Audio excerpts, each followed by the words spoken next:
Hello, welcome to my channel. In this tutorial, I'll be teaching us how to make these corporate shirts with cold shoulder sleeve. If it's something you're interested in, please watch to the end. Thank you.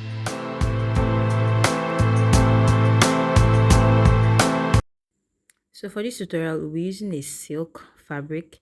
So the measurement we'll be using for this shirt is the bust measurement divided by 4 plus 1.5 inches as the allowance. So that's what we'll be folding on. We'll be cutting this shirt separately because it's actually a corporate shirt. So this is the 2-in-1 tutorial. So we're going to be making a corporate shirt. So the back will be separate, the front is going to be separate. I'll explain further in the video.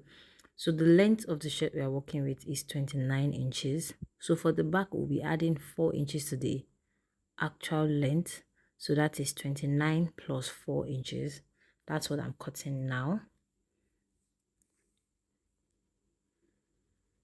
So to the front, so the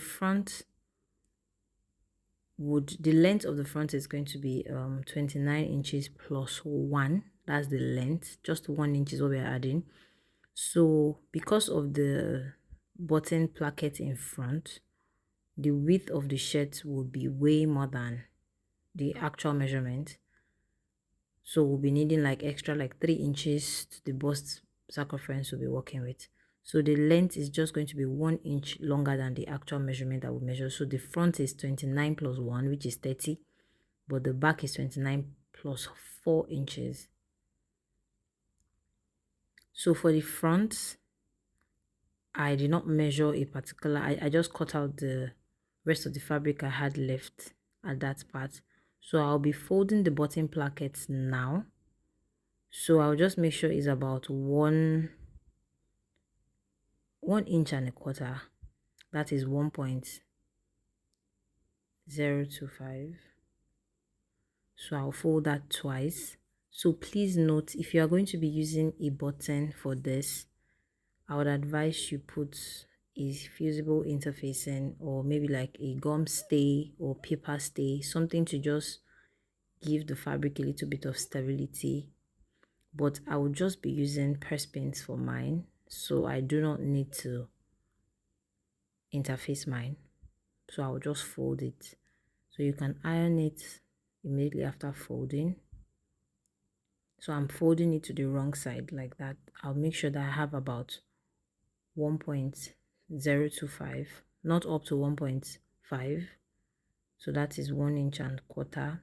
So this is it. I'll place both together after pinning it. Because it's silk, I don't want it to move. That's why I use the pin to hold it in place. So now this is me placing the back on the front. So the front is actually shorter than the back. So we'll understand that further as the video goes on. So the next thing we're going to be doing is to be putting the shoulder measurement. So the shoulder I'm working with is 8 inches on fold. So that is the full is 16 inches, on fold as 8 inches. So the shoulder slope, because it's a corporate shirt, is kind of different. We'll be sloping this by 2 inches. Can you see at the tip, not on the part where we marked our shoulder. We'll be sloping it at the tip of the fabric. If you can see it clearly, I'm trying to zoom in so we'll see clearly. So this is it. I'll just slope it by 2 inches and just cut it like that. So I'll now place the front on top now and drop that shoulder like that. So I'll use a pin to secure this. Because of the nature of the fabric, it has a tendency of folding up, so I use the pin to secure. So now I'll put the actual shoulder measurement. So right now I don't need to do the regular slope anymore because we have already done that. So I'll confirm the length now, and you see that we accurately have 29 plus normal 2 inches as the hem allowance. So the shirt is not so fitted, so I'm not going to be doing any contour to the armhole point. So I'll just mark it like that. So I slightly adjusted the armhole by reducing the shoulder measurements at the armhole depth. So for example, if we have 8 inches as your shoulder width at the top, at that point where you mark your armhole depth, you will just remove ½ inch. So that means if you have 8 inches at the top, at that point you put 7.5. So it will just give it a little bit of contour, so you not have any bulge. But I'll do a video later on how to do a standard armhole if you're making a fitted outfit. So I just did this. So I'd marked my under bust measurements. I put my waist measurement. This is not a fitted shirt, so it's not going to be tight, so I don't need to do any extra tightening. I've marked my dart in. So now I'm going to mark the neck. So this neck is going to be 3.5 inches from the tip of the fabric, and the width is just going to be 2.5. So can you see? But please note, you are not cutting the back together. We are going to cut just the front and now cut the back later. So this is it. I have lifted it up so I don't mistakenly cut the back together. So I'll follow the chalk I had marked like that. If you notice that I am not cutting the back together yet. So now I can cut the back. I'll just slope it a little bit, so the neck is not going to be too wide. So this is it. I'll go ahead to cut out the facing for the back. It's usually like 5 inches from the nape of the neck, usually like 5 inches, 6 inches max. So this is it. I'll cut another one for it as the facing, but please make sure to notch the middle so you'll be able to place both notch on each other when sewing. So I'll mark the darts for the back too. It's just basically marking about 22 inches and starting from 9 inches from the top. So I'm going ahead to cut the facing for the back part that will cut out. So you just place it on top and cut exactly what you have there. So you make sure you also notch the facing that you've cut. So this is just the sleeve. The length I'm using is going to have a flare from the elbow down. Please, if you haven't subscribed, please subscribe to the channel, share our videos, drop a comment if you have any questions. Please drop a comment if you have any tutorial you want me to do a video on. Please drop it. Thank you very much if you've subscribed. So now we'll move on to the sewing machine. Don't forget that if you're going to be putting a button on this, like doing an actual buttonhole and like, make sure to interface. But I won't be doing that. I'll be using a press pin for mine, so I don't necessarily have to put an interface in for stability. So you just sew this down. If you don't want to have any sewing stitch, you can use the hemming gum. Make sure you wet it properly when ironing, so it's not going to pull off. So I'll go ahead to hold that. I'll make sure that I'm holding 1/2 inch on the underbust and the half length, and less than 1/2 inch to the bottom. So I'll make sure I mark that like that, and sew.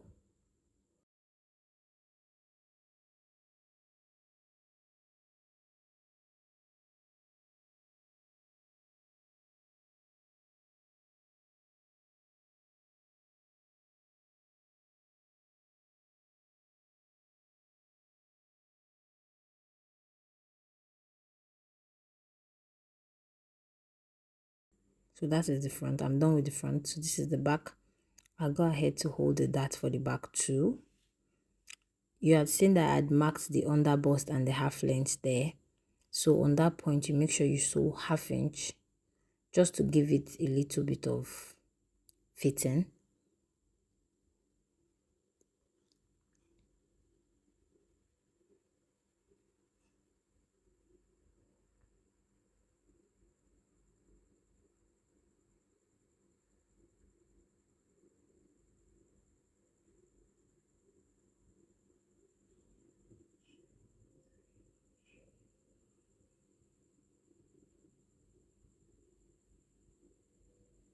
So now it's time to put the facing for the back. You make sure you mark all the notches together. Because of the nature of the fabric I'm working in, it has tendency of stretching out. That one part might just come out longer than the other while sewing. So in order to be on the So you use safer the pins side, to you just use secure the pins. everything in place, and you run a stitch through like that. So after running a stitch, you would have to top stitch on the wrong side. Personally, I like to top stitch on the part that is not going to show on the inside, but some persons would rather run a top stitch on the face of the cloth where the stitch is going to be showing. But personally, I don't like that. After doing that, please make sure you iron it so that it's going to come out very neat. Another secret to having a perfect shirt is always iron every step of the way. It's going to make your work very clean and fine even before you're done. So the next thing we're going to be doing here is joining the shoulder. You make sure you try to sandwich the front in between the facing and the back. I don't know if you understand what I'm trying to say. You just hold it together like this and hold the other side and just sandwich it. It's going to come out very neat. I'll show you how it looks when I'm done. So this is how it looks, both the front and the back. It's clean. So this is it. So this is the reason the back was longer than the front while we're cutting. So you have this line falling to the front of the cloth. So now we're going to mark the shoulder point. Now you'll notch it. So that is it. You make sure the armhole meets together, so you notch it. So next thing we're going to do is to attach the sleeve. I like to attach it from the notch, especially when I'm working with a fabric like silk, chiffon and the likes. And you can use a pin to secure it all through. So I'm done joining the sleeve. So when I want to join, especially because I'm working with silk, I like to join from the armhole. So now I'm joining the sides of the cloth together. So I'll be sewing it on 1 inch. That's the allowance on 1 inch. You know, we left 1.5 inches as the allowance, but I'll be sewing on 1 inch. So the half inch is going to be serving as a little bit of ease to the cloth. Since I said it's not a fitted shirt. So this is the sleeve you're seeing. I mentioned earlier that it has a flare from the shoulder to the wrist. So that is it. I'll just go there and join like so.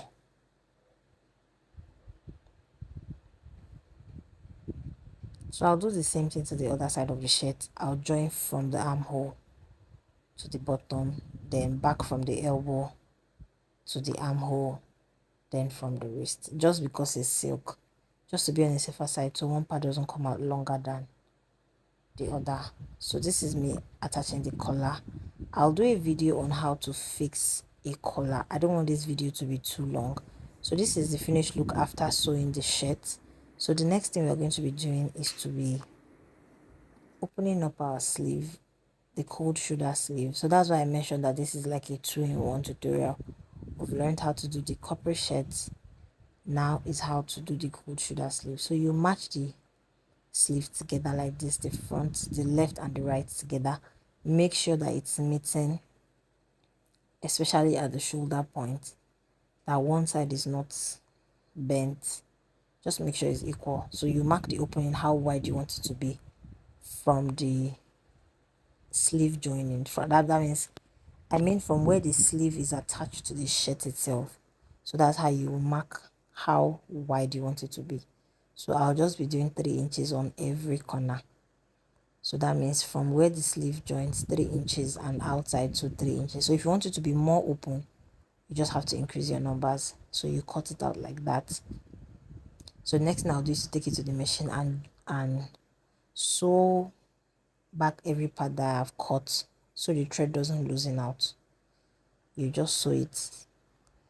Then after that, I'll overlock the rough parts. You can choose not to overlock yours, but it's just the easiest way out for me. I'll overlock it and then top stitch. But if you are working with a matching thread, it's really not necessary to top stitch. But because I'm not working with a matching thread, so this is the final look.